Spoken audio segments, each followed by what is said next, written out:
今日はバースを使わない曲構成、融節形式と AABA 形式を解説していくよ。バース、A メロとコーラス、サビは現代の大半の音楽で使われる概念。でもこの曲構成が一般的になったのは1960年頃で、そこまで古くはないんだ。ポップスやロックも最初期の頃はバースを使わない音楽も多かったよ。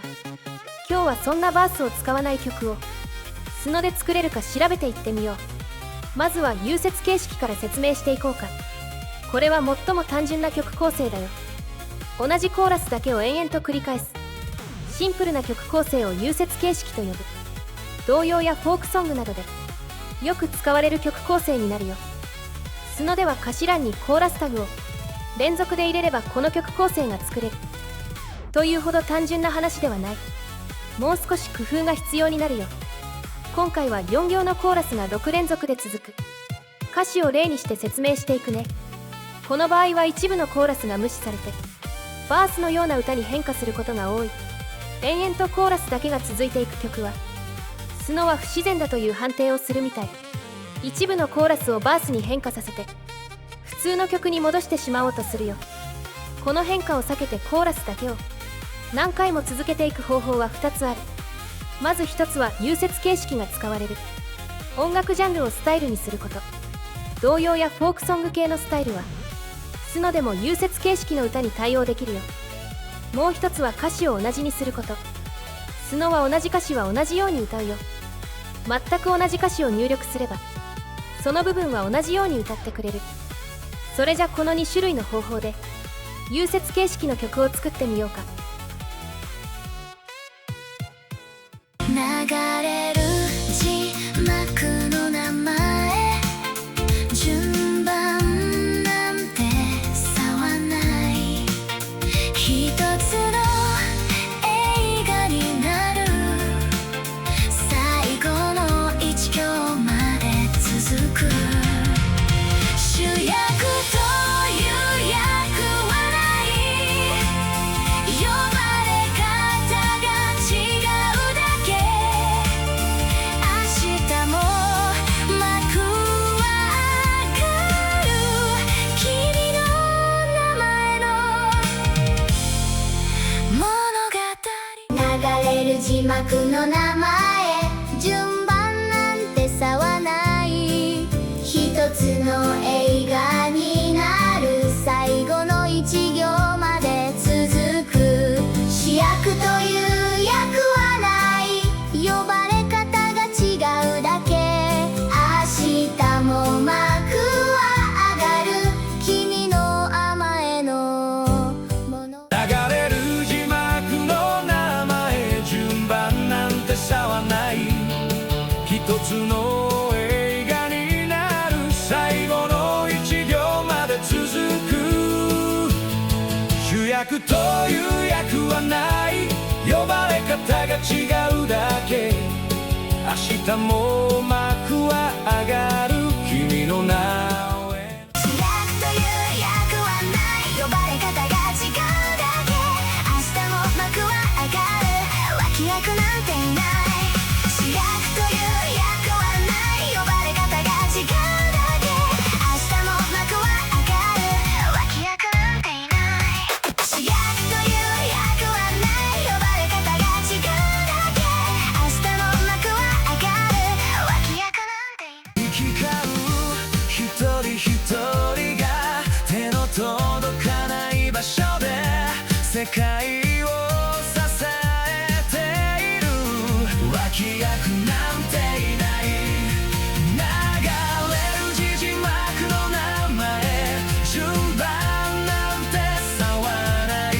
一つの映画になる脇役なんていない。主役という役はない。呼ばれ方が違うだけ。明日も幕は上がる。脇役なんていない。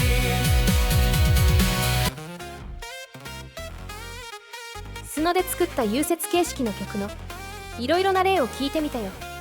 融節形式と相性の良いスタイルを選ぶ。これが一番無難な方法だと言えるね。融雪形式に対応できるスタイルならコーラスタグを連続で入れるだけでいい。でも融雪形式が使われないジャンルで融雪形式の曲を作るのは難しいよ。対応できないジャンルでも融雪形式を作りたいならリフレインを使うのが無難。融雪形式では歌詞の最後の1行を同じにするという手法が使われるよ。この繰り返す歌詞をリフレインと呼ぶ。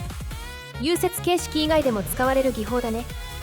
スノでもコーラスの中の同じ歌詞は同じメロディーで歌われる性質があるよ。つまり歌詞の中にリフレインを入れると少なくともその部分は同じ歌い方になる。そしてその部分に引きずられる形でそれ以外の部分も似たような歌になるね。ただ全く同じ歌にはならないし全然違う歌になってしまうこともある。完全に同じメロディで歌い続けたいなら全部同じ歌詞にするしかないだろうね。歌詞が全部同じなら歌もほぼ同じになり融雪形式に近い曲が生成されるよ。ただそれでも完全に同じにはならない。間奏や転調が入ることがほとんどだね。間奏はショートスタイルなどを使って曲を短くすればほとんど消えてくれる。ただ転調の方は対策しようがない。これについては受け入れるしかないね。そして何より非常に不安定な曲になる。エラーに近いような曲も生成されるよ。だから歌詞を全く同じにして無理やり融雪形式の曲を作るのはおすすめしない。でも同じメロディーを延々と続ける曲を作る唯一の方法ではあるんだよね。今回の BGM も J-POP を融雪形式にしてそれをアドステムでインストにした曲だよ。同じメロディーが延々と続いていくから良くも悪くも耳に残る曲だとは思う。そういう曲を作りたいのであれば先ほど説明した方法を使うしかないね。次は融雪形式よりもう少し発展した AABA 形式について説明していくよ。AABA 形式は融雪形式の発展した形。 A がコーラスで B がブリッジになるよ。要するに4行の歌詞4個の並びがコーラスコーラスブリッジコーラス。コーラス部分は融雪形式と同じで1回だけ特殊なブリッジが入る構成だよ。 AABA 形式は融雪形式よりはスノが対応してくれやすいよ。でも何の工夫もせずに歌詞を入れるとやっぱり別の歌い方になってしまう。融雪形式と同様にリフレインを入れれば似たような歌い方をしてくれるよ。それじゃどんな曲が生成できるかいくつかのジャンルで試してみよう。泥の隅を歩いてる名もない男が一人。彼にも帰る家がある。脇役なんていない。君が置いた傘が誰かの雨を止めた。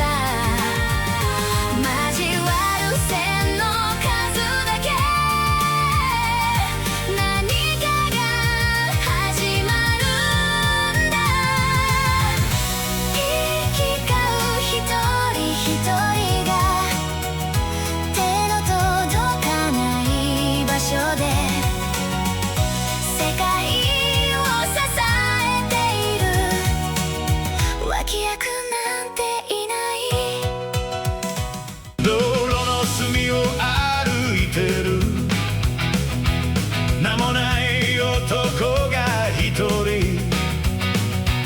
彼にも帰る家がある。脇役なんていない。君が置いた傘が誰かの雨を止めた。交わる線の数だけ何かが始まるんだ。行き交う一人一人が手の届かない場所で世界を支えている。脇役なんていない。泥の隅を歩いてる名もない男が一人。彼にも帰る家がある。脇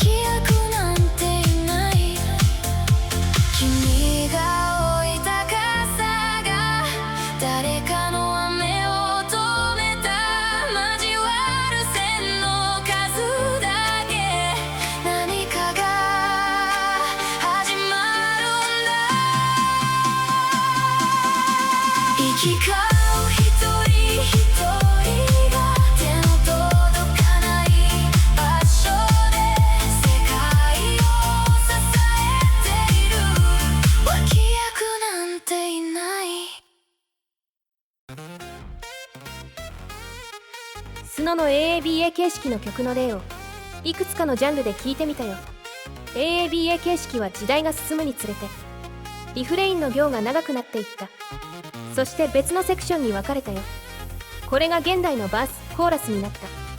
つまりリフレインは現代のコーラス、それ以外は現代のバースなんだ。